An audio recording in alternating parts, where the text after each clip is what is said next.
This is going to sound like so much hate, and I swear it's not.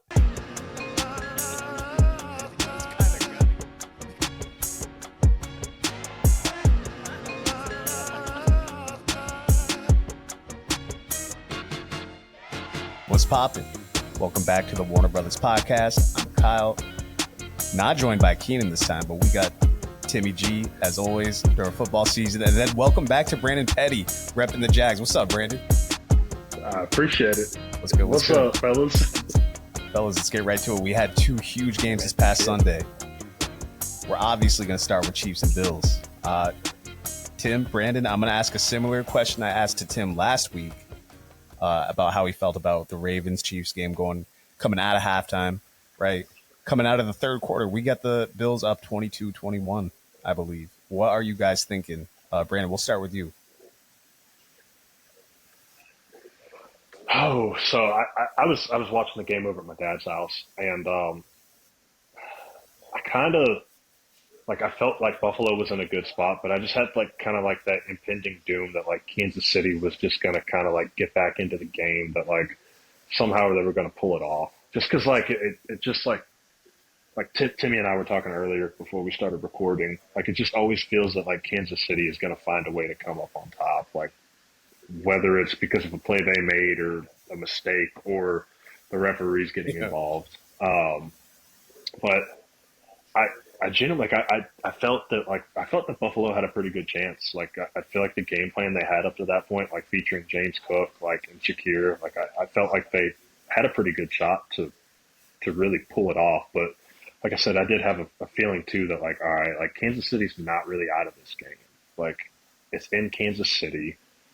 I know the crowd's going wild. The crowd's probably extremely loud. So it just kind of felt like one of those games that, all right, Kansas City's, all it takes is a play or two, and they're right back in this game. And sure enough, that's obviously what happened. Tim, what about you? 22-21, how you feeling about Buffalo going into the fourth quarter, coming out of the third quarter?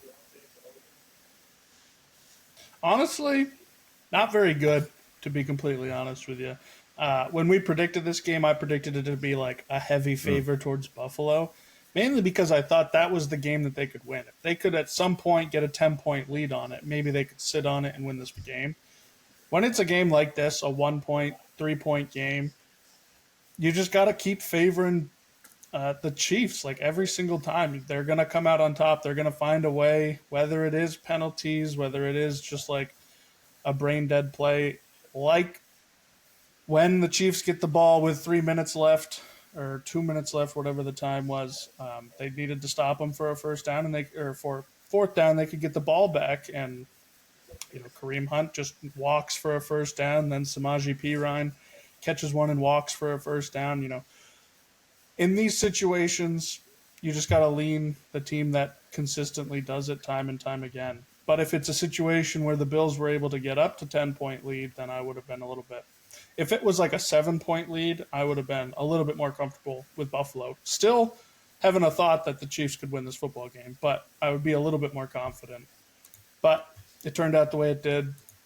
I had that sinking feeling pretty much the whole game long. Just the Chiefs will find a way to get this win. I mean, notably, this is the first game that the Chiefs got to 30 points at all this year, getting to 32. So, I mean, that seems relevant.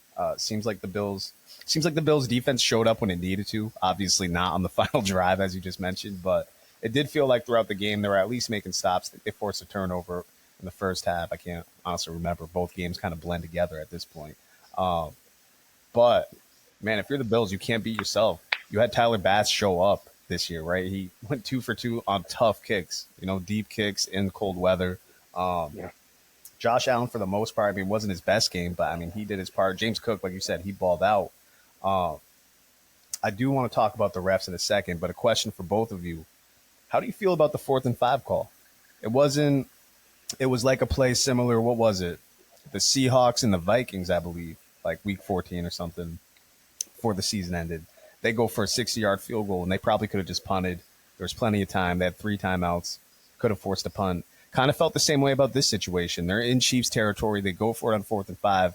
We see what happens. They get a disguise blitz, throws Josh Allen off. He actually had Shakir in the flat, which think they ran that same play last year. I saw online. They got a 20-yard gain off it. But anyway, we know what happened on 4th and 5. Are you guys okay with that 4th and 5 call? Would you rather have seen them punt it, maybe push the Chiefs back a little bit? How do you feel about that?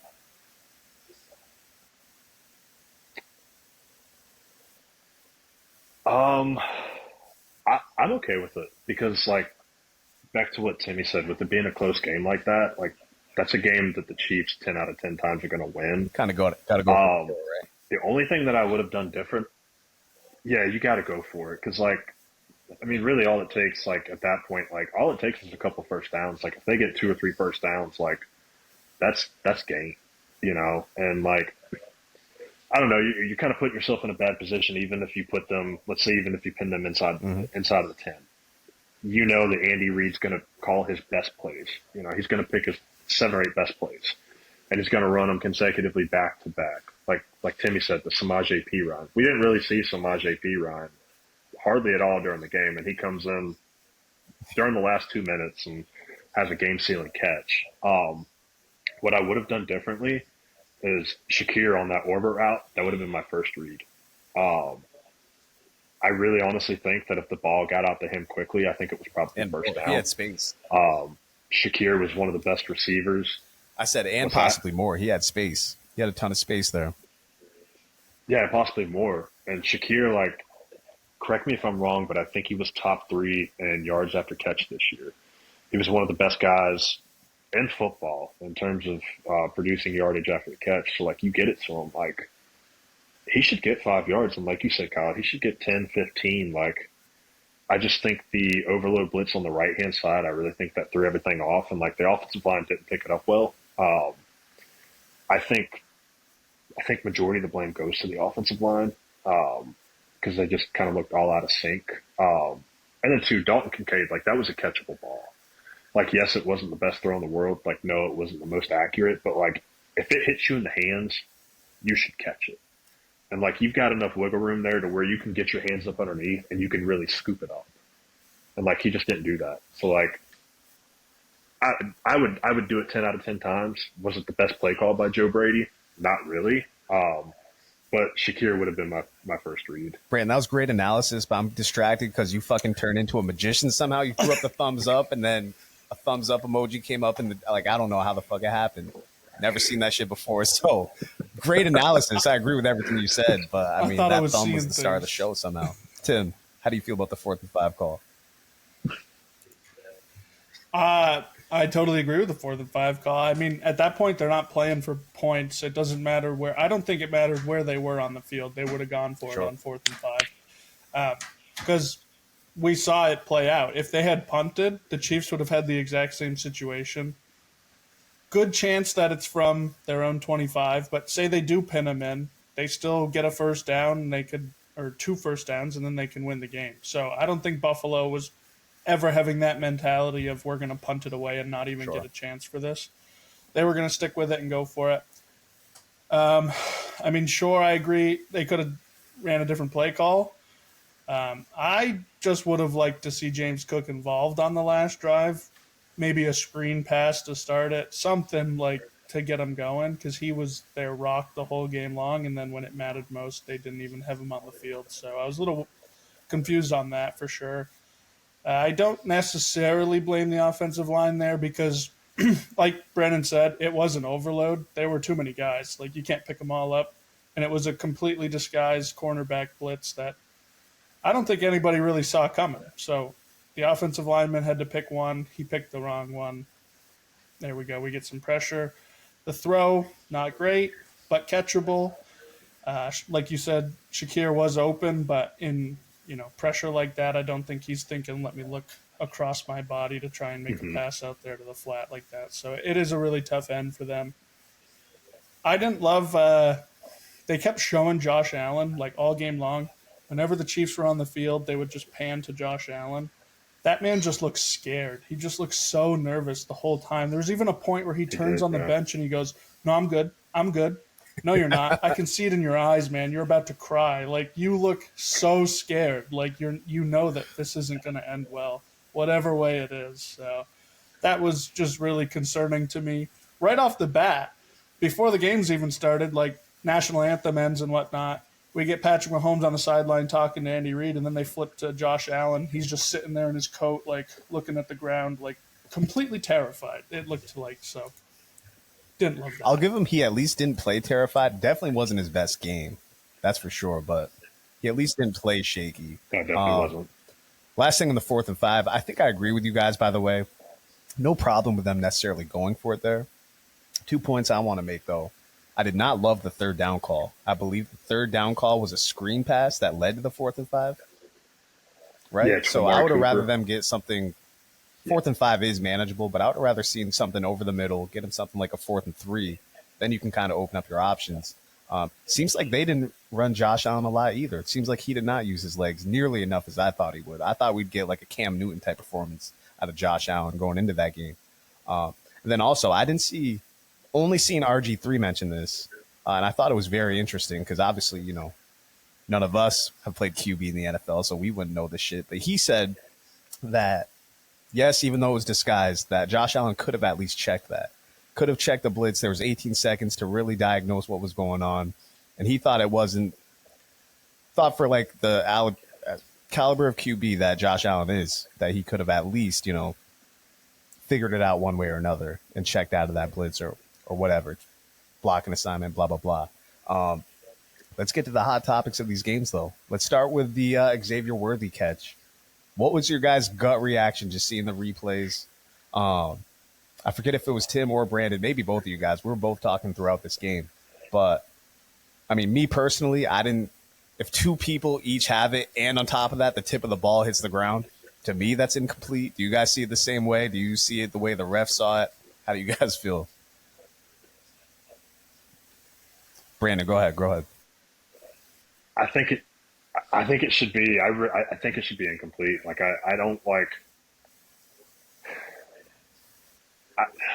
I don't think either player really established firm enough possession, and like for you to have kind of like a battle for the ball there when it's in the air, and then you come down on top of it, and that ball hits the ground, and like you got 2 players that are still fighting for it. Like that's got to be incomplete. Like.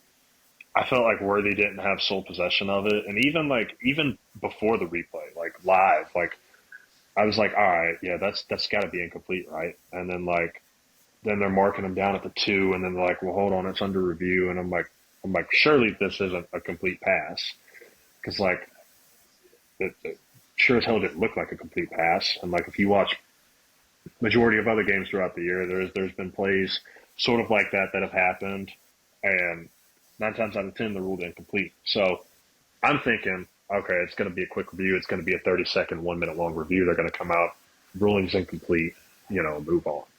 And then they come out and they rule it as complete. And it honestly, like, it kind of irked me a little bit. Like, I was fine up until that play.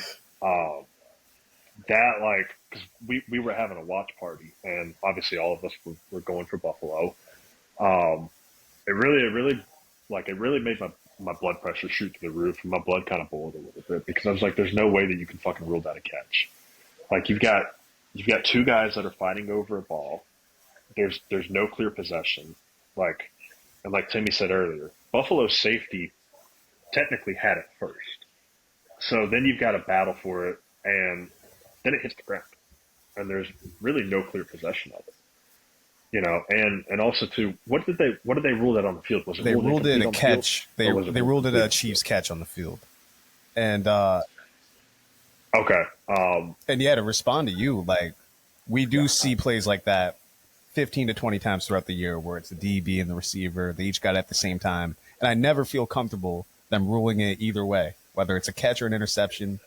I'm always like, man, I really don't know, and I usually don't like the call either way, honestly. So I didn't love it. Then you see the replay, like you said, the Bills DB clearly gets there first, and Worthy tries to wrestle it back, whatever. Then you see the angle where the tip of the ball hits the field, and I'm like, okay, that's definitely incomplete. Like, you're kind of bailed out there. Now you don't got to make the decision. For them to go back and rule it complete that definitively, that's what kills me. How can you definitively say that's a catch by Xavier Worthy? That's what kills me about it. Tim, how'd you feel? I feel like it was a catch by the safety, and then a jump ball by Xavier Worthy, and they rule that as a completion to Xavier Worthy, which just feels completely wrong. So I think the ball touched the ground. If now we're arguing it technically goes to wide receiver, well, the ball hit the ground, so he didn't catch it. And then if we're not arguing that, then it's an interception. Like, that should be the two outcomes, incomplete or an interception. Yet we got the outcome that I don't think anybody would have come to on their own mind. Not the They would have majority. said, oh, he doesn't even have any clear possession of it, and then the ball touches the ground. So how can he possibly end up with possession of it, of a catch? That doesn't make any sense. So this is one that I think they just blatantly got wrong. And I think they will probably look at this to kind of tweak this rule eventually, because I think they need to make it some point of, if yes, they both come down with it, who caught it first? In this situation, the Bills' safety clearly has it in his hands first, and then Worthy wrestles the ball free from him. So That's exactly what I was my about to take. ask you. You've been kind of the rule changer on this pod lately as of the last couple of weeks. So is that what you'd like to see, is like first person who has possession automatically ends with possession going forward? Like that just being the standard? Like you got to catch and then someone wrestles it. First person gets the tie is what you're saying? Basically first come, first serve? Pretty much. I think if he catches it and while he's still up, you wrestle the ball out you of get him, it like clear, you right. pry it from him, Yeah. that's a fumble now. Yeah, exactly. But if I catch it and then we both come down with it, I caught it. You just, like I said, made a jump ball. Seems That's practical. all you did. Seems You practical. didn't take anything from it. So. Before I get to the second one, let me say, like, Brandon, you watch, we've been talking all year. I have a good friend who's a huge Chiefs fan, and even he says, like, yo, I don't know how we're winning these games. Like, I don't get it, right? But on the pod all year, I've been saying how this team's just the ugliest one-loss team, two-loss team, whatever. They just don't seem as elite as they are. This was the first game where they really reminded me of the Brady Belichick dynasty, where it's really like, hey, man, you cannot turn the ball over at all. You cannot beat yourself at all. You're just not going to win, straight up. And big props to the Chiefs. I thought they coached a masterful game. They, like, Andy Reid absolutely outcoached Sean McDermott. Spags outcoached their OC, Joe Brady. But this 4th and inches with Josh Allen, which it seemed like they struggled way too much on 3rd and 4th and short in this game in general, whatever. But let me just say this. On the initial play, live, you could have told me both ways that they got it. You could have told me that the Chiefs stopped them. It honestly looked like both. Couldn't really tell. It was extremely close. Okay? Then they go to the replays. Still looks close from the first angle. Second angle, not only does it look like Josh Allen's head is well above the sticks, it looks like the ball would have been too. He had the ball ahead of him, so you can kind of summarize, okay, if his head's a yard ahead of the sticks, the ball's probably at the very least, a nose ahead of the sticks, right? Whatever. We see that every Sunday. Yeah. We see that every Sunday. This is what I can't get over here. What we see every Sunday that we did not see in this game was the chain gang come out. Why don't we at least get the sticks here in that situation? I haven't seen anybody, two things I haven't seen. Haven't seen anybody say they thought it was Chiefs ball. Everyone seems to think Josh Allen got it. But I haven't seen any explanation for why we didn't get the chain gang. Why didn't we get the sticks? Why didn't we get a measurement? That's in the biggest game of the year, right? Aside from the Super Bowl, obviously. The biggest game in the AFC of the year, we don't get the chain gang on an obvious, like, I don't know, it's 50-50. That's pathetic to me. That's absolutely pathetic.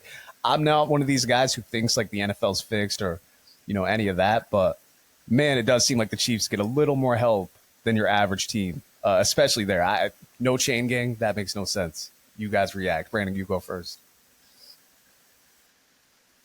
Yeah, I agree. Timmy and I were actually talking about this earlier. On that play, the judge on the far side of the field, when he's shooting down, he's clearly he's half a yard past the first down marker.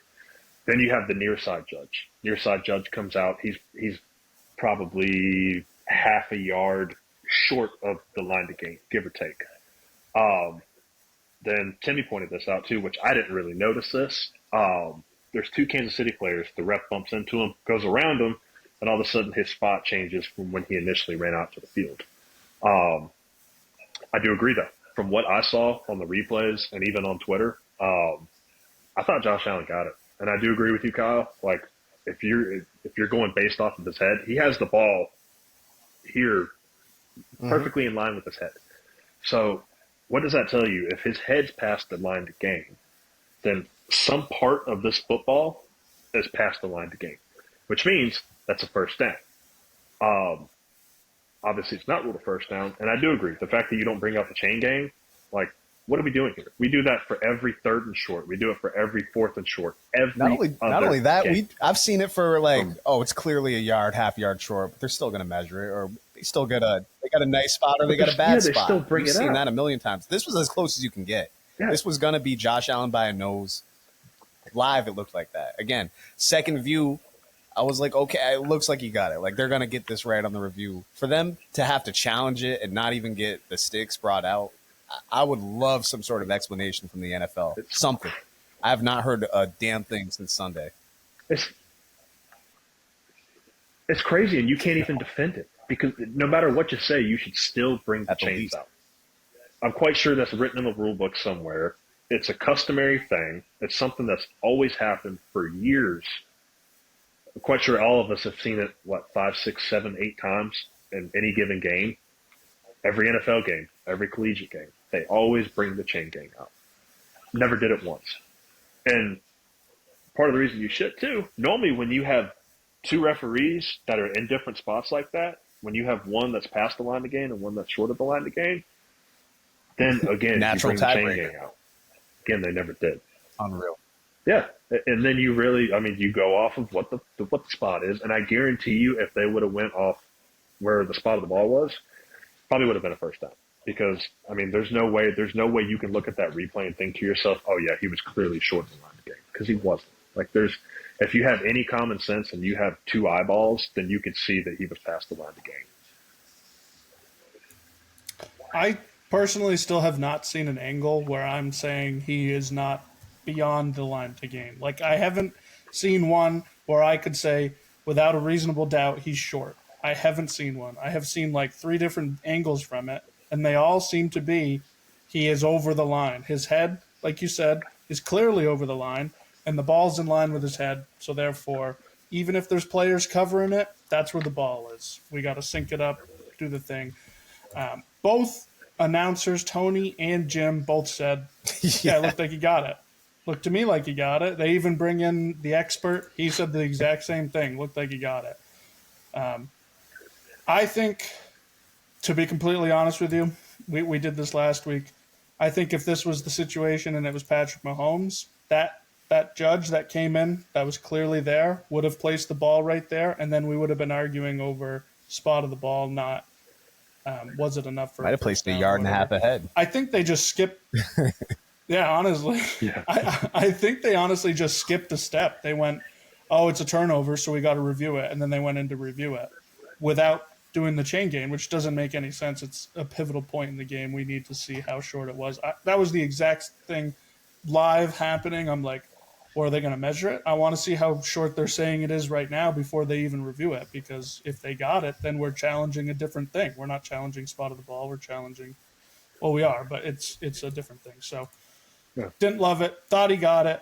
I already listened to a couple podcasts, and I've heard multiple people say that they didn't think he got it, and I just still haven't seen an angle that I can say, yeah, I don't think he got it. Every angle to me looks like he got it. I have not heard Chiefs fans even say like he did not get it or I didn't think he got it. Like, I've heard overwhelmingly that people think Josh Allen got it. And let's say they award him the first down. We have no clue if that means they win the game or not. But for it to be the NFL, for it to be the most popular league in the United States, and for you not, like you guys said, basic protocol to bring out the chain gang there, and you don't even think about it on a critical play in the fourth quarter that it was obviously needed for. There was already dissension between the refs. I'll never understand it. I feel bad for Bills fans because, man, it's always something with them. It's always something. We were talking about all year how it could be the Bills making it to the Super Bowl. We all had the Lions, and man, all these cursed franchises did not make it. they still are where they always are. Heartbroken. They couldn't just lose in normal fashion. Neither one of the Bills or the Bills or the Lions. So, Any more on this game before we go to the NFC side? Um, I do. So the play before the Josh Allen, the Kincaid catch, that was also a very questionable call Seems like he too. could have gotten the first down. From what I've Seems like seen, that and I might have been a could be, first down in general. yeah, it seems like he did. From what I saw, from like what I've seen from like Barstool and like a couple of other like pages on Twitter, it looks like his knees are on whoever that defensive back is, and like the ball is clearly Mm-hmm. at the line to gain. Um, I also think that was the first down. Like I said, I could be wrong, but from what I've seen, it doesn't look like his knees were on the ground. Um, I think that I think that really should have been the first down. I really don't think it should have even came down to a Josh Allen 4th and 1, and did he get the line to gain or not? Like I feel like that should have. I feel like that was the first. Teddy, down let me right take it a there. step further before you Um, go on. Not only do I agree with you, I thought he might have got it. It probably should have been measured there originally. yeah, Like it looked like it was on the line at least, right? But no, yeah, like I thought they gave him a bad spot on the fourth down. It seemed like he had a full yard on the fourth down rather than inches. It seemed like he was at least on the line to gain. If not, like you said, he might have got it. So it just seemed inept all around on the ref's yeah. part.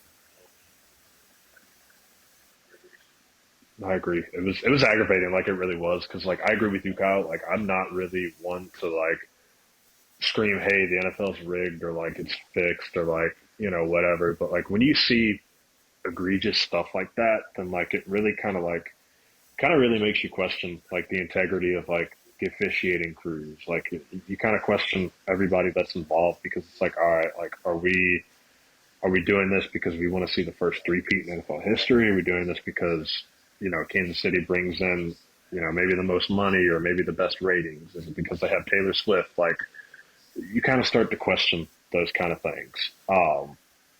And honestly, too, like it really like I think Timmy and I were talking about this earlier. I really think it does more harm for the NFL than good. Like, yeah, it's cool to see a three-peat, but like I don't know. Like I think the Chiefs dynasty is a little more is a little different than the Brady dynasty. Like, yeah, the Brady dynasty, like you had the Deflate Gate and like Spygate and that sort of stuff. But like, other than like the Miles Jack thing, like I can't really remember like New England having like all these egregious calls, egregious penalties, like in the biggest plays of the Re- games, like during the Remind me of the playoffs. Miles Like I Jack don't play. really You're remember talking that about many.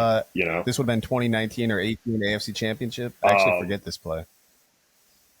yeah, yeah, 2017. So I was actually at that game in New England, which is amazing. It was a play where Miles Jack intercepted the ball, and he was on the ground. He gets up and he takes off down the field. I think he got probably about 50, 60 yards down the field. They ruled him down by contact. Um, they go to replay, they review it, they confirm it on the review. Well, on the replay, it never really looked like anybody touched I him. actually forgot about this. And if someone did, he was already up at that point. It didn't look like his knees were I'm gonna go down, back and which that ends up taking away what would have been a pick six from Jacksonville. Like I said, other than that, like I really don't, because even at that game, I thought that was a pretty fairly called game, and I'm a Jags fan. Like that's the only thing that I have is like the Miles Jack thing, and like do I think he was down? Not really. Um, but I just don't remember there being that many like egregious calls like during the Patriots, kind of 10, 15, 20 they year certainly didn't dynasty. get Like the help like this. It seems like the I don't Chiefs know. are I getting don't, help. It seems I was telling Tim and Keenan last week. To me, it reminds me, and you tell me you obviously watch the NBA. mhm. It reminds me of like the calls LeBron gets. Like LeBron obviously creates a lot of contact, but there's times where LeBron, Giannis, they'll go to the hole, and it seems like it's a love tap, and they get that call when they don't necessarily need that call. You know what I mean? That's what it seems like with the Chiefs to me. Yeah, I actually saw a great analogy online. Someone said it, with the Chiefs at home in a playoff game, it's almost like you're fighting Floyd Mayweather in Vegas. If you go to decision with Floyd, it's always going to go to Floyd's decision. You got to knock Floyd out. And you can say that about any champion, any great champion, you got to yeah, knock out. I always say you got to kill him. You can't just even hurt him. You got to kill him. In this case, though, man, it just seems like every 50-50 call. And in this game, literally every 50-50 call went to the Chiefs. Bills didn't get one call. Bills didn't get one call in this game. So I agree. It's Yeah. crazy. It's crazy. I completely agree with you. Tim, any more thoughts on this game? Nope. All right, let's do NFC quickly, and then we can go to some of the coaching hires. What did y'all think of this game? I thought for it being a blowout, it was fairly entertaining, at least. Saquon has obviously been probably the MVP of these playoffs. Let me phrase it to you guys like this. Do you guys think they can ride Saquon to a Super Bowl trophy? Do you think they can ride Saquon to a Super Bowl win? I'll say this. The Chiefs' run defense looked pretty susceptible, which I'll say this again. I will go to my grave thinking if that's the Ravens in the AFC Championship game, they just flat out win. They just flat out win by 3-5. They might even win, probably not by margin, but by at least by a touchdown. So you guys feel the same? How do you guys feel? I agree. Like I think Saquon is the most important part of that Eagles offense. I don't really think you can make a case for anyone else. I don't think there's a case for AJ Brown, for Devontae Smith, for anybody else. Saquon literally makes that offense go. Because like I think it's clear to everybody at this point, Jalen Hurts isn't doing it himself. I don't think Jalen Hurts is really that great of a quarterback. I think he's a good NFL quarterback. I don't think he's as amazing as what people cut him out to be. I honestly, with the way that, and going to what you said, Kyle, with the way that James Cook ran the ball against Kansas City, Buffalo has a great offensive line, but it's nothing like Philadelphia's. Philly has a spectacular offensive line. It's one of the best units. Yeah, in the NFL, I think maybe the majority of people would take Detroit's offensive line over Philly, and even then, like I think you could have a little bit of an argument there. But I really honestly think I think Saquon's the best player on the field. I think it's Saquon and then Chris Jones. I really if you told me right now that Saquon has 160 yards and 2 touchdowns on the ground, and maybe he pitches in 3 or 4 catches for another 40 or 50 yards, like I wouldn't be surprised. Would not be surprised at all, because I really do think that Saquon can take this game over. And it's his 28th birthday too, so like be kind of a cool storyline, you know, if Saquon pops off and Philly wins the Super Bowl on Saquon's 28th birthday. It almost seems like 130 yards, total yards for Saquon. Like that'd be light at this point. You know what I mean? It'd be like an 80-yard day for anyone else, right? Yeah. Tim, what do you think? Yeah. I think if Philly, the only way, in my opinion, that Philly can win this game is if Saquon has 100-plus all-purpose yards. I don't think that they can do it without him. He needs to be the Super Bowl MVP for them to be able to win this game, in my opinion. Love to see that, because then John Mara might just have a heart attack, and then maybe the Giants get a little bit of relief from this. But one thing I did want to bring up is there were obviously 3 fumbles from Washington in this game. The Austin Eckler fumble, I'm not arguing the fumble at all. It was clearly a fumble. This is kind of that situation that we had brought up a couple weeks ago about, you know, he had it, he got up, took 2 steps. Getting up is the football move, I guess, so that kind of solidifies the catch part to it, and then fumbles it. So that's clearly a fumble. The recovery was not clear, in my opinion. Zach Bond goes down on it, and at the same time, we get a great view of it. An offensive lineman goes down there too, and you can see his arms underneath. They're both fighting for the ball. And then the lineman gets up with the football, but then they award an Eagles a fumble recovery, and they don't even review it. They don't do anything. That blew my mind. I was sitting there looking at it. At this point, it was a 2-score game. It might have even been a 3-score game at this point. But it was a big turning point, because Philly goes and quickly scores a touchdown off of it and pretty much just completely seals this game away. I thought that needed to be reviewed. I thought that, you know, all turnovers need to be reviewed. There wasn't, in my opinion, a clear recovery from Bond. I thought they were going to look at it and then say, okay, we got a pig pile here. Who gets it? Well, the lineman that literally stood up with the football in his hands, maybe we should give it to him. But no, they didn't do any of that. It actually blew my mind. So worried about that officiating as well, because now we've had issues in multiple games throughout the entire playoffs. I don't know how it's going to be in the Super Bowl. I feel like officiating for sure. I feel like we're going to be talking here the Monday after the Super Bowl, and one way or another, we're going to be talking about the officials, which, as Brandon said, is just not a good look for the NFL right now. Responding to that fumble recovery, you're right. The Washington player did come away with it. It did seem like Philly recovered it initially. It looked like they got first dibs on it, kind of thing. That's another one where I never feel comfortable with like how the officials are ruling it. Obviously, normally you usually get like a 16 player deep, and whoever comes out with it comes out with it, kind of thing. This one, like you said, it was a little more. You could challenge it a little bit because yeah, it looked like the Philly guy got it, but the Washington Commanders player came out with it ultimately, which is again usually the rule. Like if you come out with it, you get it. So that just made me think back to Wild Card Weekend when the Packers fumbled on the opening kickoff, and it was very clear on the replay that the Packers for sure recovered it, and they just gave it to the Eagles. Again, not to highlight the officiating, but it's been one thing after another each weekend. I mean, you could go game by game, honestly, and just pick out questionable calls. That's usually the case, but some of these, like that Packers recovery, it was like you could see they had a perfect overhead shot. The dude literally corralled it back in. It's like, all right, what's the question here? You know what I mean? So that's my problem. If we got one of those type of calls in the Super Bowl, when again, these are all supposed to be your best crews anyway, from Wild Card Weekend on, they're supposed to only get better and better. So if we got a situation where like the chain gang does not get brought out on an obvious situation, look at us back on the refs. It'll be awful. It'll be truly awful. And if that's in the benefit of the Chiefs and it's on a key play, I think you're going to have discourse like you've honestly never had in the NFL. Honest to God. I mean, this is a thing in the NBA, and it's really not as bad as people make it seem in the NBA. In the regular season, sure, yeah, superstars definitely get calls. But, man, like there's real growing discourse that like the Chiefs get the benefit of these calls. And you honestly can't argue it at this point in these big games in high leverage moments.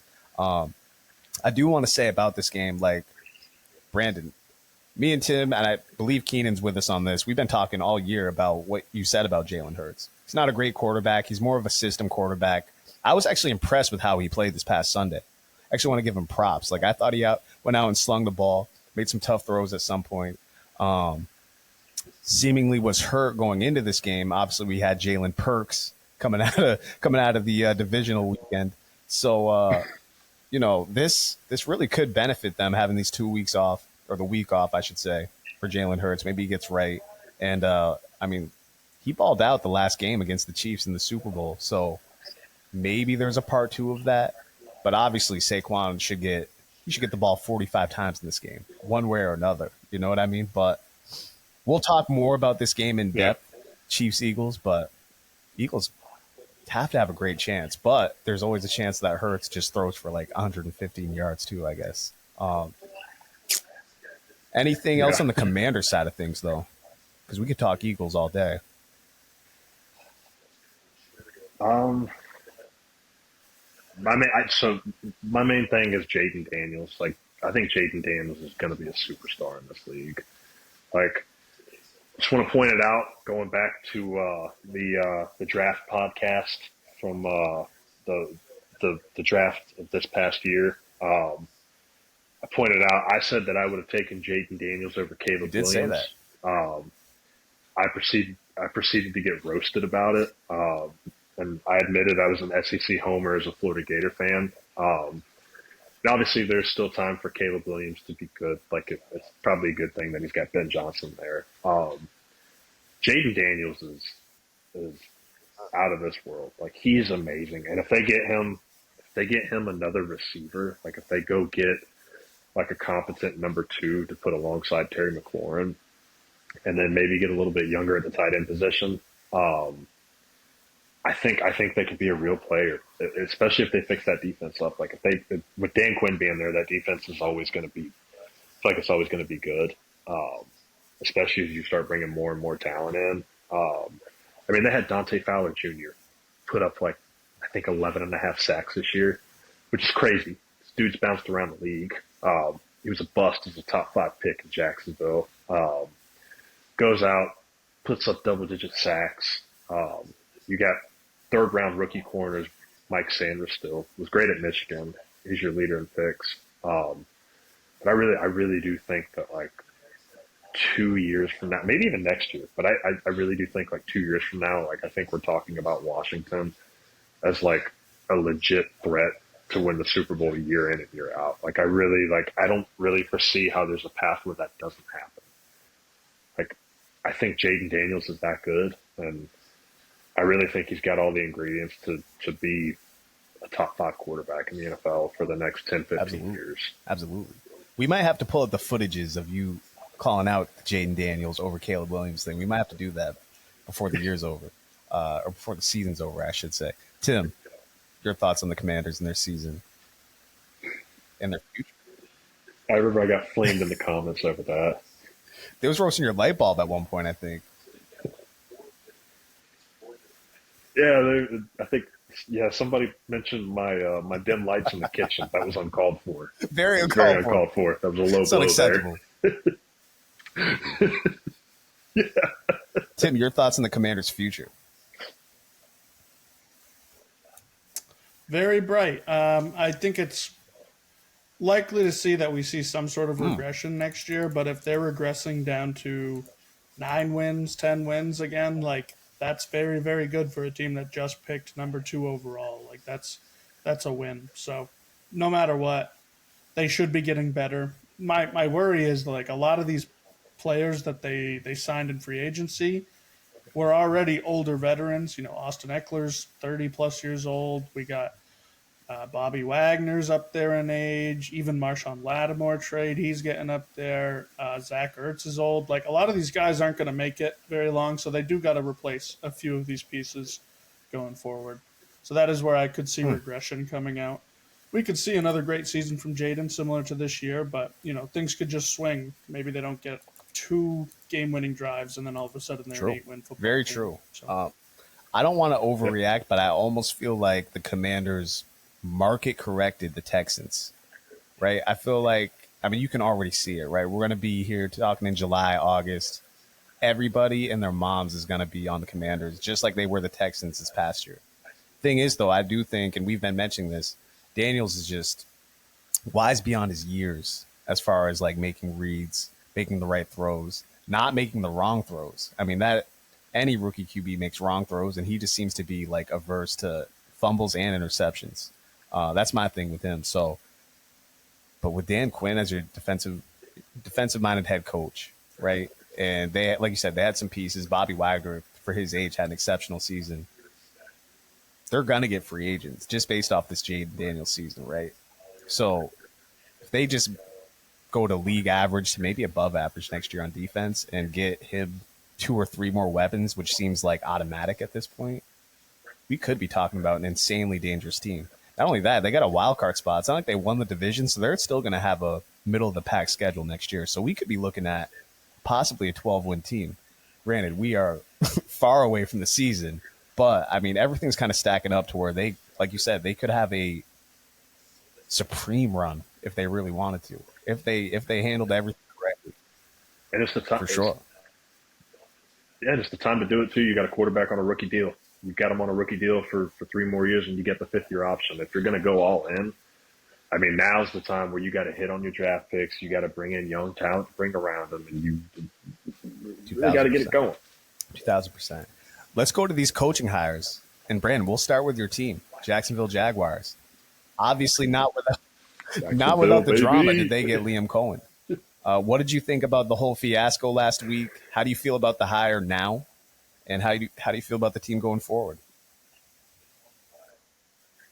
So I've been very vocal on here about my Jacksonville Jaguars. It's always been a love-hate relationship. Say the least.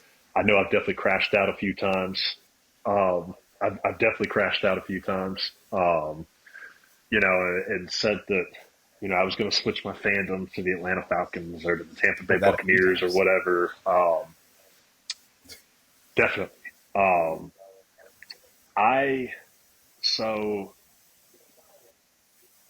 It was kind of obviously a bunch of mood swings, kind of up and down. I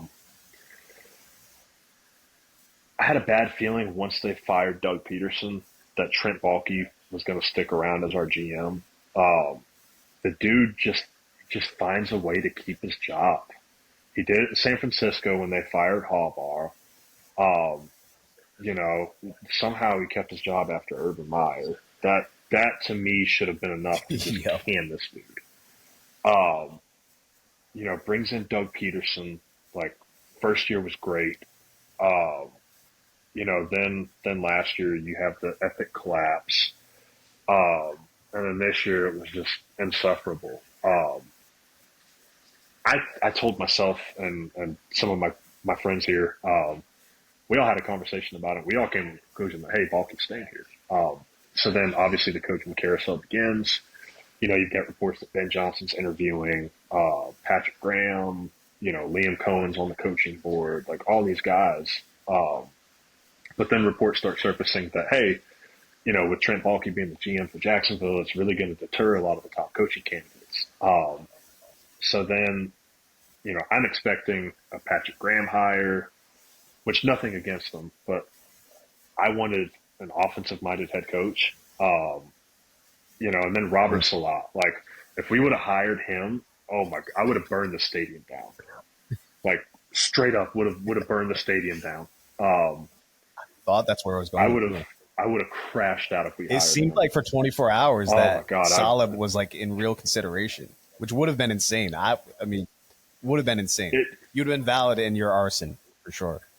And he, yeah, and it was like, oh, they're bringing him in for a second interview, this and that, and I'm like, bro, there's no way you hired this dude after what happened in New York. Like, I don't care how great of a defensive coach he is. Like, I do not want him as my head coach.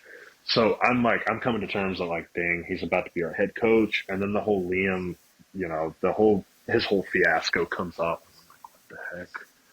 Like, what are we doing? And then finally they fired Baalke, and it was like a weight was lifted off of the Jacksonville faithful and the not so faithful, which I'll put myself in that category. I honestly, like, I love the hire. I'll forgive him for his little Duval chant. That was pretty bad. Timmy and I were actually talking about that before we started recording. Doesn't bother me as much as it does some other people here in Jacksonville. I thought it lacked some flavor. I think he's got to work on that definitely. But I really think to kind of maximize like our offensive potential, like I think we needed a guy like that. Like he turned Baker Mayfield into, I mean, a Pro Bowl quarterback. I thought Baker Mayfield played like one of the best quarterbacks in the NFL. Seems like a franchise guy now. Dude was just balling week after week.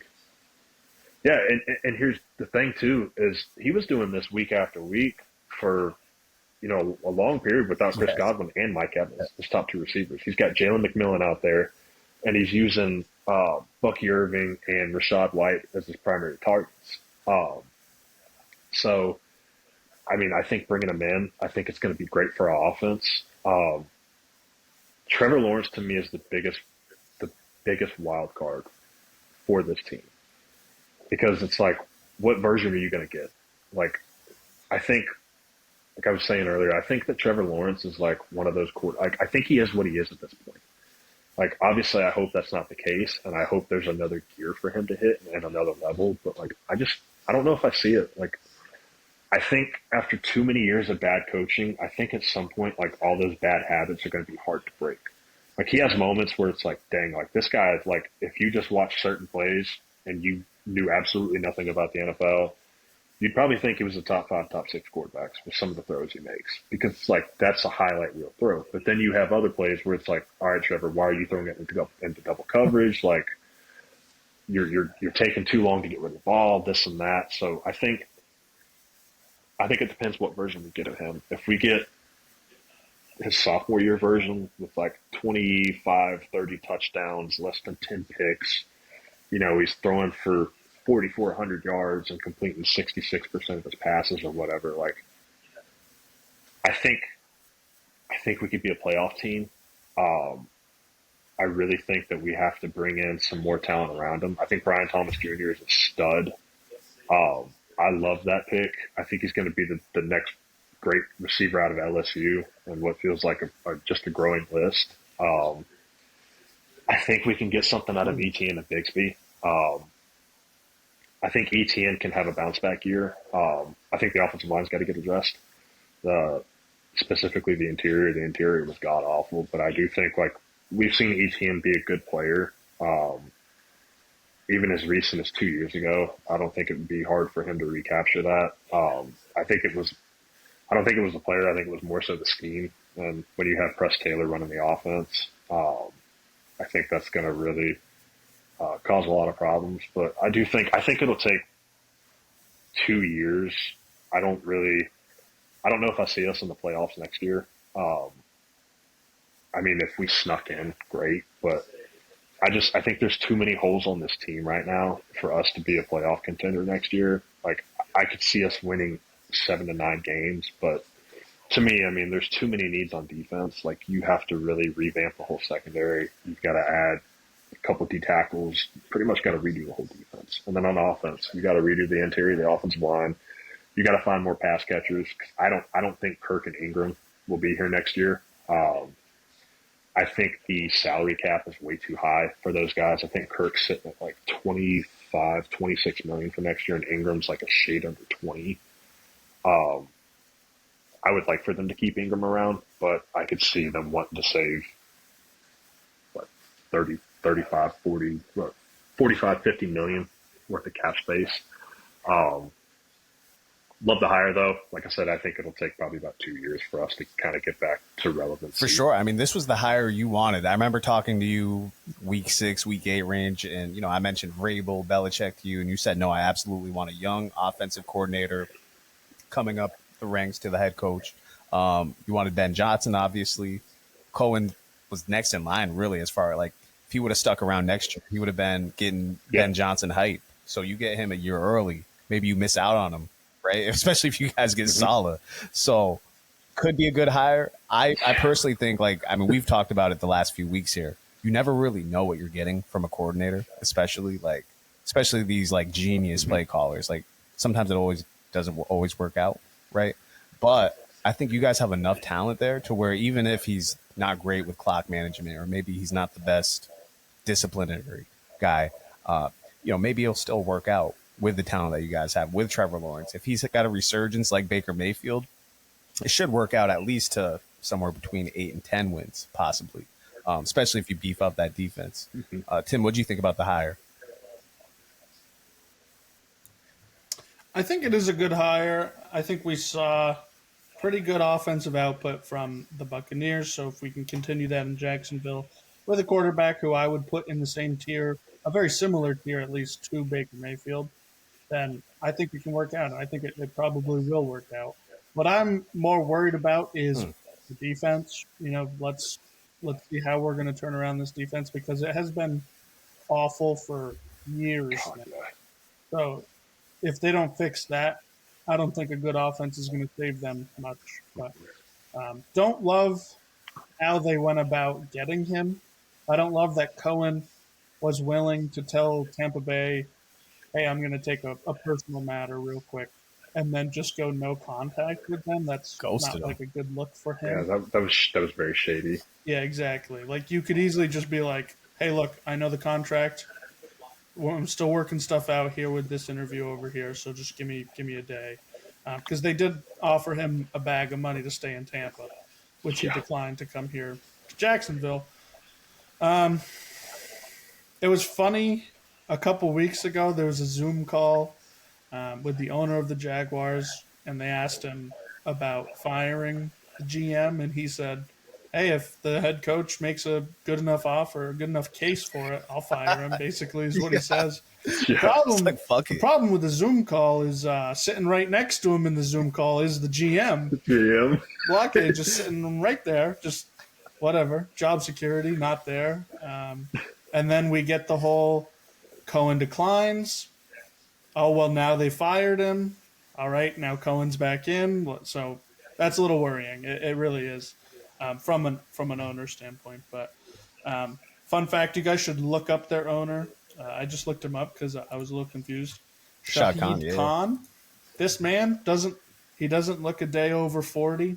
He's 74 years old. So yeah, he's very old. Shouts to him. Yeah, he's got a few business ventures. I think he's in think he owns the like AEW, right? Like the other wrestling league or some shit like that.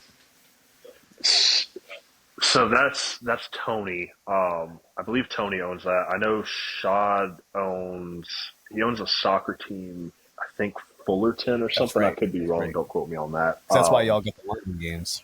And I know because of that team being over there. And I know he did like something with like the automobile industry. Honestly, like going back to what Timmy said, like he came out and said, look, he wants to build a winner. Like with you being 74 years old, like once you get to that age, you don't know when it's going to be time. Anything's on the table as an owner at that point. Yeah, like honestly, like anything can happen. Which is how you get the quote of, yeah, if the head coach makes a makes a good case, I'll fire the GM right here, right now. And he was true to his word. Yeah, like I think that's honestly what happened. I think that, but I do think like the fan outcry had a pretty good deal with that because like we all did the Trent Baalke clown thing where we all wore wigs and like all the clown makeup and stuff. Wait, you dressed up, Brandon? You dressed up as a clown? The Urban Myers. I did. Yep. I did. In protest of the GM. Protest of Trent Baalke. Yep. I believe it was the Urban Meyer. Oh, Meyer. shit. Okay. That's fair then. That's fair. Yeah. Yep. I thought you meant this year. Because we've all wanted them gone. Yeah. But I think they got to bring in. They're going to have to. I'd bring in. I saw they were interviewing or might interview somebody from the Packers. Can't go wrong. Bring them on. They know how to build a winner over there. Can't go wrong with anybody in Green Bay. Real quick, guys, before we get out of here, let's real quick give a grade of each of the other 5 hires.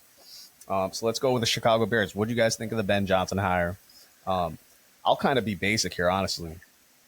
Any DC or OC that hasn't had a previous head coaching job, I'm going to be right in the C minus, C plus range, just because I don't know. You just don't know how they're going to end up.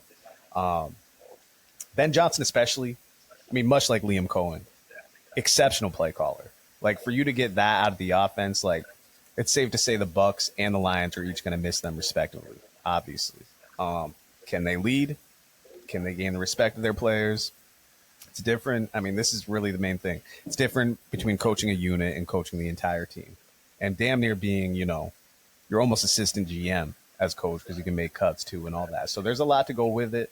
I do like the fact that it's in division. I think that's going to be cool for the little, in division rivalries going forward.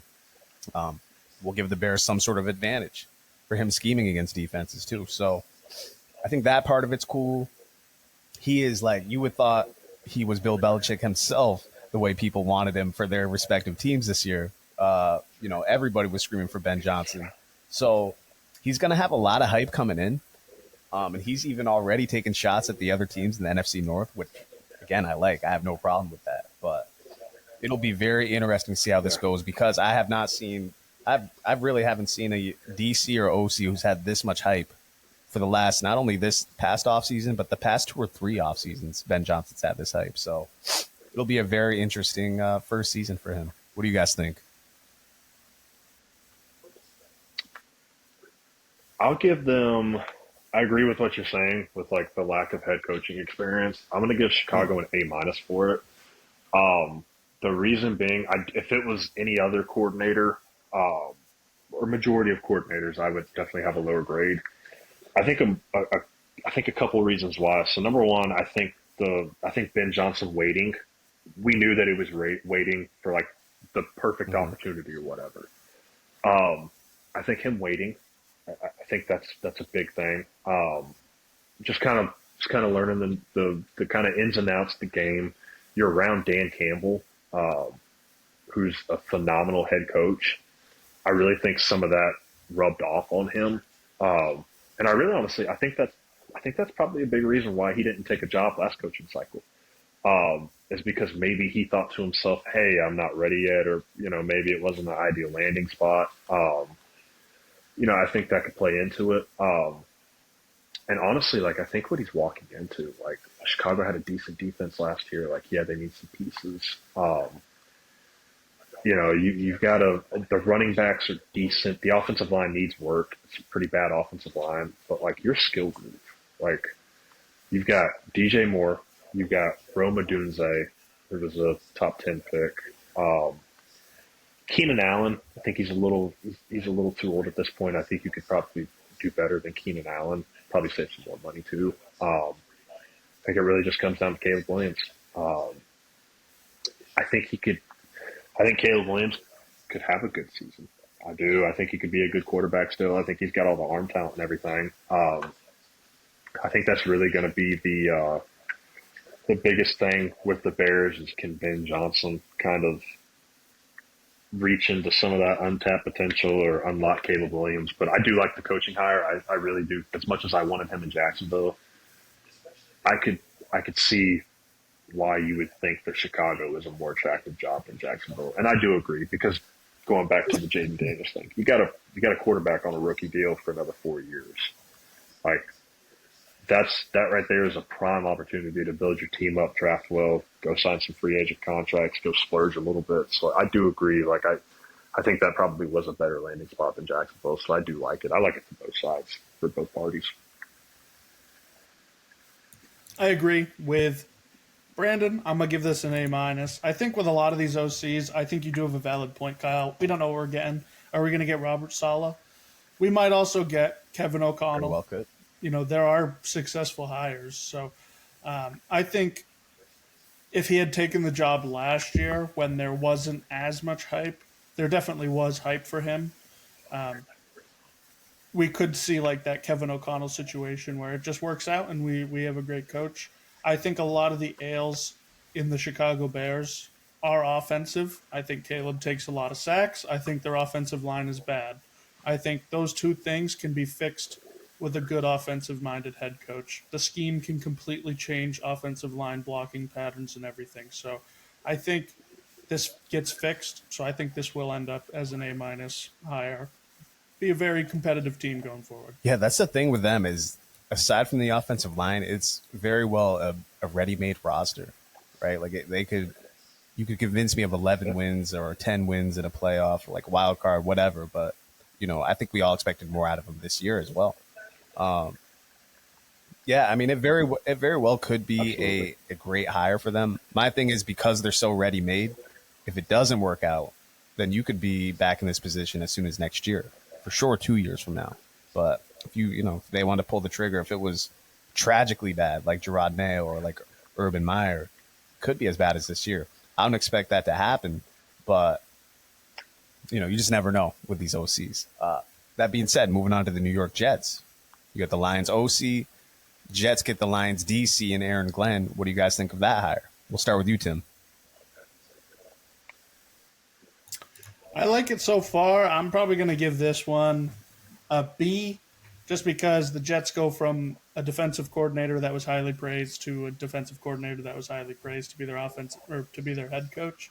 So I feel like there's a potential we get that same run that we saw with Saleh, where the first year they're like competitive but still not a playoff team. They still have a lot of things that they need to fix here. I like Glenn. I think he could do really well. I think this defense could be really good, but this offense still needs to get going.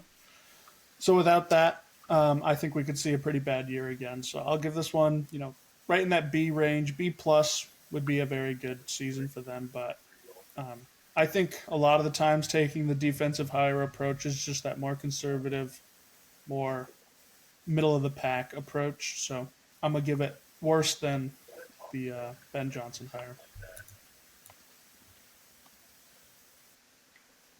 I'm going to give him a B, but I'm going to give a ceiling to. I'm going to give the ceiling an A to an A plus. I think mainly one reason. I think it depends who he hires as his OC. I think that's going to be the biggest thing. That's always the biggest thing with these defensive-minded head coaches.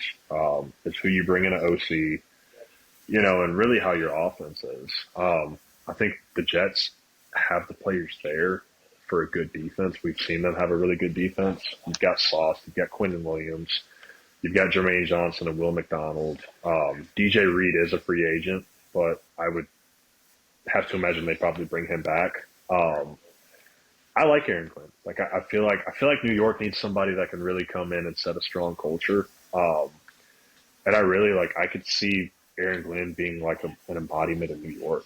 Like one of his first interviews. I mean, he's at the podium just energized, just ready to run through a wall. And I think that's what the Jets need. Jets need somebody like that. Like Robert was kind of laid back, kind of a soft spoken guy. I kind of like Rex Ryan. I kind of like a little bit of Rex Ryan there. Not comparing him to Rex Ryan, but I see a little bit of the Rex Ryan personality there. I think, like I said, I think it really just boils down to what they do at OC and really to what they do at quarterback. Is Rodgers going to be there next year? Do you try to, maybe bring in a free agent? Do you draft somebody? There's pieces there on offense. You got Devontae, you got Brees, you got Garrett Wilson. Part of me wants to believe that a lot of it was due to Nathaniel Hackett, but you can also make an argument for Rodgers. But I give it a B with the potential to be an A plus. Like I said, just depends on the OC. Yeah, this is a super interesting hire to me. I mean, Tim, you mentioned how they hired a DC that was highly touted right after hiring a DC that was highly touted in Robert Saleh. You can actually take that a step further, and this is no exaggeration. Their last 5 hires have all been former defensive coordinators. They love going the defensive coordinator route for whatever reason. Minus Adam Gase. Minus Adam Gase. But I would say I would say 4 out of the last 5, 5 out of the last 6. Even going back to prior to Rex Ryan, it's been all defensive guys for whatever reason. That being said, Brandon, I was gonna say exactly what you said. I was extremely impressed with his press conference. I have not seen much of Aaron Glenn's personality. Obviously, him being a DC. I was like, oh, that is kind of what the Jets need here. He does seem like a ready-made leader. I'm just basing this off him answering questions from the press. But you do kind of have to have that personality. You compared him to Rex Ryan. You do got to have that in New York. And especially if you're absolutely. It helps out, too, that he played for New York. That's right. Former Jet. Long tenure Jet, too. Played there for at least 6 seasons, I believe. So, for him to be, he played under Parcells, and then to have been under the tutelage of Dan Campbell too. He's got a pretty good coaching tree himself there. So it could end up being a great hire. Like you said, it'll all depend on what happens with Rodgers, what players they bring in. I honestly don't know if I've ever seen a more poorly coached team for the amount of talent that they had. And that's even with the Chargers the year before when they had what's his name as coach. For them to bring in Olbrich after firing Sola when they should have honestly kept Saleh, and I don't even think he's a good head coach, but I think they should have at least kept him on.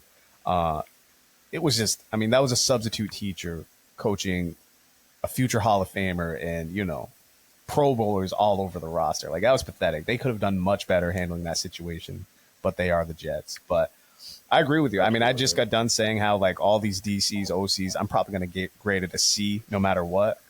But after seeing his press conference, Aaron Glenn kind of won me over. So I will say that. Let's move on to Pete Carroll and the Raiders. What do you guys think of this hire? Tim, I know you mentioned it in the group chat, how your thoughts on it. Want to express those thoughts here? Sure thing. I think that this is a good hire for them. I think a lot of people are going to push back on this, and they're going to say, oh, the end in Seattle wasn't that great, plus he's 70-something years old. Pete Carroll is very similar to Mike Tomlin. He's a consistent coach. He's going to get you very close to a 500 record, even on his worst years. This is exactly what almost called him Oakland. This is exactly what Las Vegas needs. Is they need some consistency. They don't need the experimental guy like McDaniels or I already forget his name, Antonio. Pierce. Yeah, they need consistency. So this, I think, was a good hire. I think that this is going to set them up for the future. It might not make them a playoff team in the next year or two, but this team needs to do a lot more than just hire a coach to be a playoff team. So I like this hire. I think we get some consistency. I think Brady is already starting to work his magic. 100%. Yeah, I agree with Tim. I thought it was a great hire. It honestly caught me off guard when I saw the news break on there because I honestly didn't. I really didn't think that Pete Carroll would take another head coaching job again because of his age. Um, with that being said, like I think Las Vegas is like a pretty solid landing spot for him. Like they've got some players. You've got Brady there. I think they're going to bring in Shadur Sanders. I really do. I think they're going to have their quarterback of the future. You've got Brock Bowers there. Jacoby Myers is pretty solid.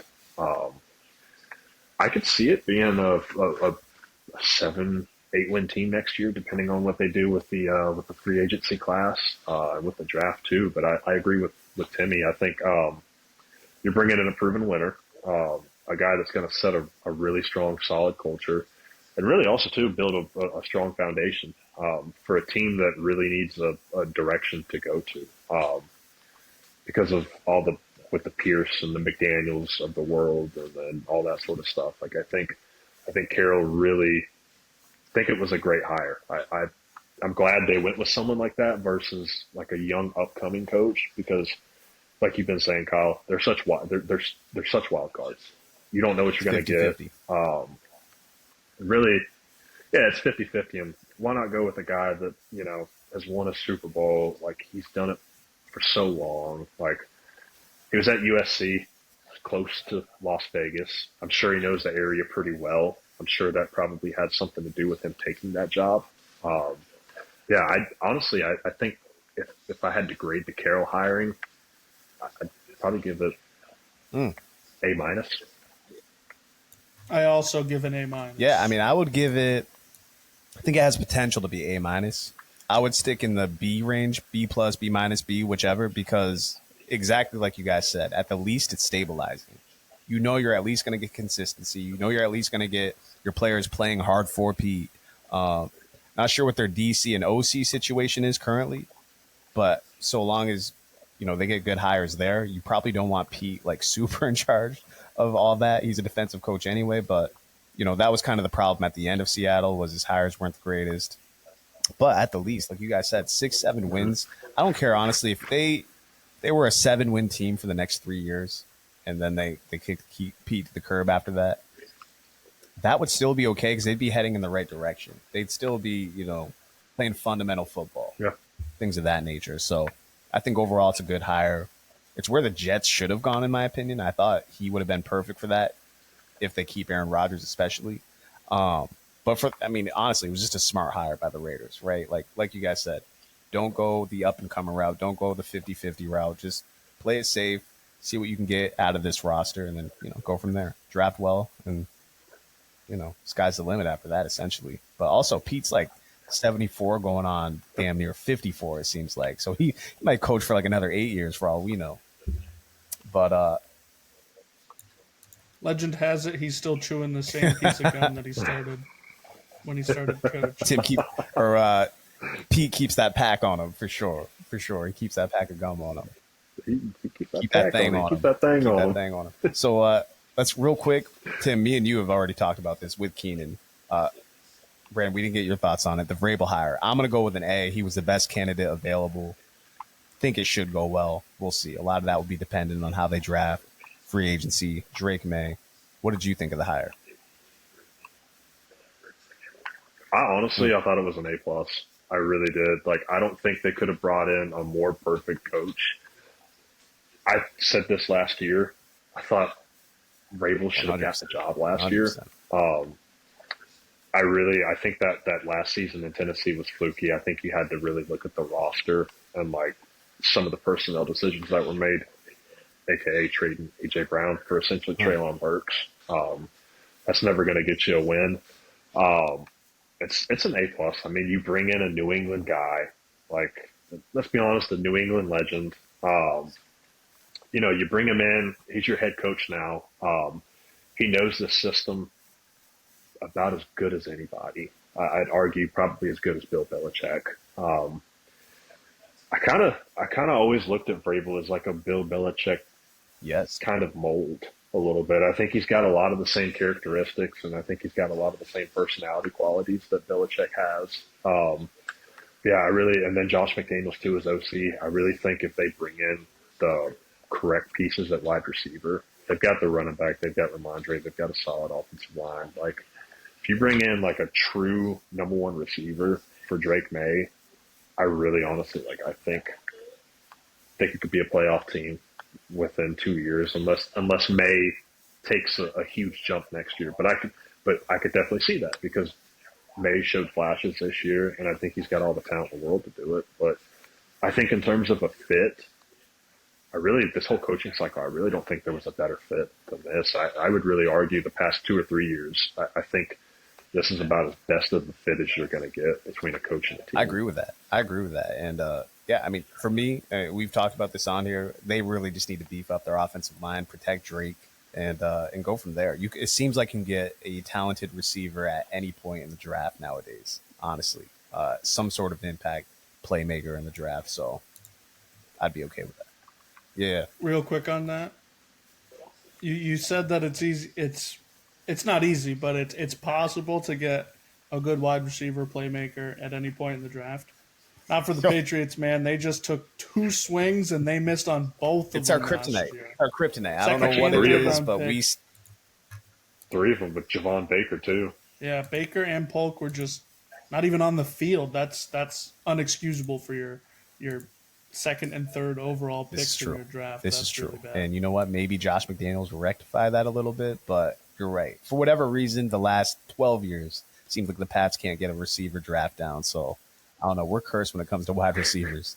Defensive backs, defensive linemen, linebackers, really any other position other than wide receiver. We're all right. But, I don't know what it is. I don't know what it is.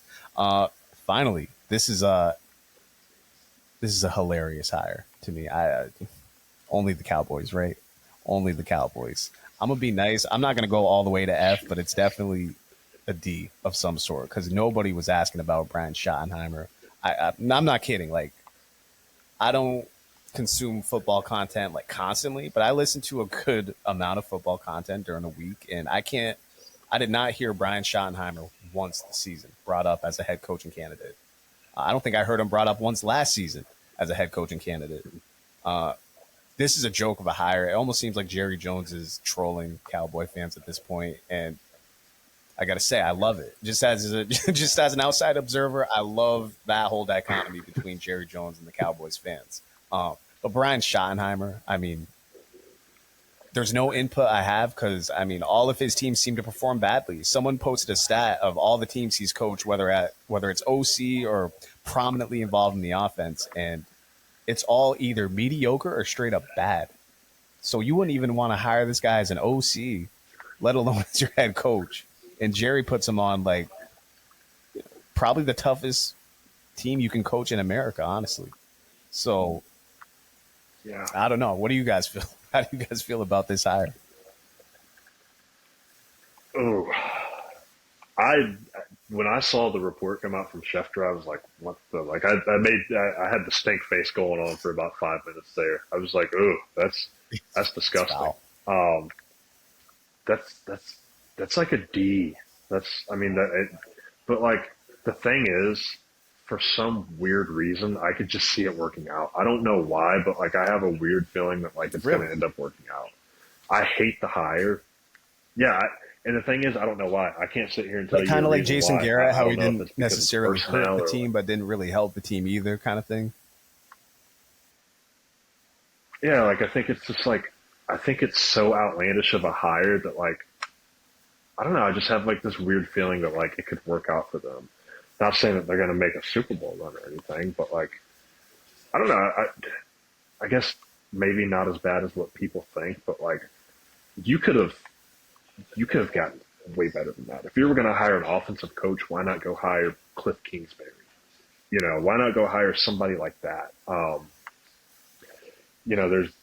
hire Kellen Moore. Like, bring Kellen Moore back. If you're going to keep a guy that's already on your coaching staff, like, go get Kellen Moore instead. Like, I don't care how Dallas. I was about to say probably about what you were about to say is Dallas fans were screaming for that not to happen, and I bet they're begging for them to bring in Kellen Moore now at this point. Now they're like, now they're probably like, well, dang, I'd take Kellen Moore back, or like, I'll take Mike Zimmer back, like, I'll take Mike Zimmer as head coach, like whatever. Like that was honestly disgusting. Like that was really like, I was just like, ugh. Like, not even the New Orleans Saints. I don't even think the New Orleans Saints interviewed this guy. And they can't get a coach to save their life right now because nobody wants that job. It seems like McCarthy might go there. I wonder if that's true. I think he'd be actually okay for that job if he went to the Saints. But it also seems like you said, if he were to go there, he already would have signed there. So, yeah, it seems like they are having trouble here as we're heading into February. I mean, it's a bad, like, they're like negative 78 cap room. Like, you're taking over with like a 45-year-old Alvin Kamara. You got Derek Carr. Like, that's a disgusting coaching job. Like, you have such a rebuild there that, like, God, no. You'd have to pay me $20 million a year to come there, and then you'd have to give me 5 years of job security. I'm sorry, but, like, if you're trying to fire me after 2 years taking over that dumpster fire, no thank you. For sure. Tim, what do you think of this Brian Schottenheimer hire? I think this hire was premature. I think they should have just waited a little bit and just put out all the options out there. Schottenheimer didn't have a single interview anywhere else. It was just here. This is the only place. I hadn't even heard of him. I didn't even know he was the OC. He didn't call plays last year, so that's a worry. Now he's got to do that. I think this is an F. I actually think that this is an F, and I think this is a Jerry Jones train wreck. I think he has made poor decision after poor decision now for a long time, but this year they all really started to come to light with all the contract situations, with the end to Mike McCarthy there. I think this is just nail in the coffin, putting it into it. With the Saints gig, I think Kellen Moore ends up there, so I don't think that they would have gotten Kellen Moore. I remember hearing something about Kellen Moore saying that he wasn't even thinking about the head coaching job for Dallas. I don't know if after he left there he had a poor relationship with them or something like that. But Jerry Jones seems to talk like this guy's the next guy, but I haven't heard any reason to believe that. Like you said, they've brought up other teams that he's called plays for, or been an offensive coordinator in, and they're not good football teams. They're winning teams. A couple of them were good record-wise, but none of them were offensive output teams. They were all pretty terrible. So I think that this is a really bad thing. I don't know if this is a recent video because I know this happened in the past, but we got another Jerry Jones glory holes take. So that's. I did see something about that online. I assumed it was the older video, but I'm hoping. I'm hoping it was from today because that boy Jerry got glory holes on his mind. I guess. Thought the caption was "Freak ass Jerry." Yeah, exactly. Always. So. Freak ass Jerry Jones. I mean, I had no idea that Schottenheimer. Maybe this makes me a fake football fan. I had no idea he was the Cowboys OC last year. Obviously, he's overshadowed by Mike McCarthy because he's likely calling the plays. If he had anything to do with the offense, though, I will say, I mean, Cooper Rush did play pretty well down the stretch. I actually liked how they played for McCarthy, period. I don't see why they didn't just bring him back, honestly, if you were just going to hire Brian Schottenheimer. Like Brandon said, I mean, you do see this in sports sometimes where the hire looks so bizarre that it ends up being okay, that the guy ends up exceeding your expectations, but so many people who know much more than me also said, like, what the fuck about this hire? You know what I mean? To where everyone across the board is like, all right, whatever. So, I don't know. I cannot wait to see how this plays out. I cannot wait to see how he handles everything that comes with being the Cowboys head coach because it's constant insanity. And Mike McCarthy actually brought some sanity to that job. I mean, obviously, they flamed out in the playoffs. Obviously, they would always flame out in hilarious fashion. But I think whoever gets Mike McCarthy next will, at the least get a stabilizing force, kind of like what we said about Pete Carroll. But as far as Schottenheimer goes, I can't wait for training camp and everything that surrounds that. So this is going to be a fun offseason for sure. Hell yeah. That's exactly what we need. That's exactly what we need is Brian Schottenheimer on Hard Knocks. Fellas, before we go, any final thoughts? Go Eagles. Go Saquon. I'm not even rooting for the Eagles. I just want Saquon to have a good game. I'm not rooting for any other player on the field. I hope Jalen Hurts has a bad game. I hope A.J. Brown gets traded after the Super Bowl. I hope Patrick Mahomes something happens to him that he can't finish the game Oh, out. shit. I just want to see. I want to see Kenny Pickett versus Carson Wentz in this game. That would be if you came out and told me Carson Wentz versus Kenny Pickett was the Super Bowl, I would be glued to the TV, ready to watch. But if you're telling me it's Mahomes versus Jalen Hurts, I'm all out. I'm game over. So. Timmy, if that happens, I'm going and playing the lottery ace. I was gonna say, Tim, you took it a step further from me predicting that we might get a game-altering injury in the championship weekend. You took it a step further and wished injury on old Patty. Like Brandon said, if that ends up happening, like everything you said up until the Mahomes injury could, in theory, happen. Like Eagles could still win with Jalen Hurts playing a bad game. AJ Brown definitely could get traded this offseason. Like it almost looks like that's going to happen. And technically, I mean, Mahomes is injury prone. Like quiet as kept, he's injury prone. So all that could happen. I'm not wishing that. Now a couple days removed, I'm actually like kind of looking forward to the Super Bowl because I do think the Eagles have a real chance. But man, I am kind of sick, more than sick of the Chiefs. I mean, we've been complaining about it all year. I do feel like it's deserved. I mean, they definitely won their games, obviously with help from the refs too. But the closer we get, the more excited I'm going to be about the Super Bowl, and it should at the least be a good game. I mean, who knows? Like I said last week, maybe we'll get a 6-3 game out of this, a whole defensive battle, but I doubt it. Petty, any final thoughts, or just go Eagles? That'd be ugly.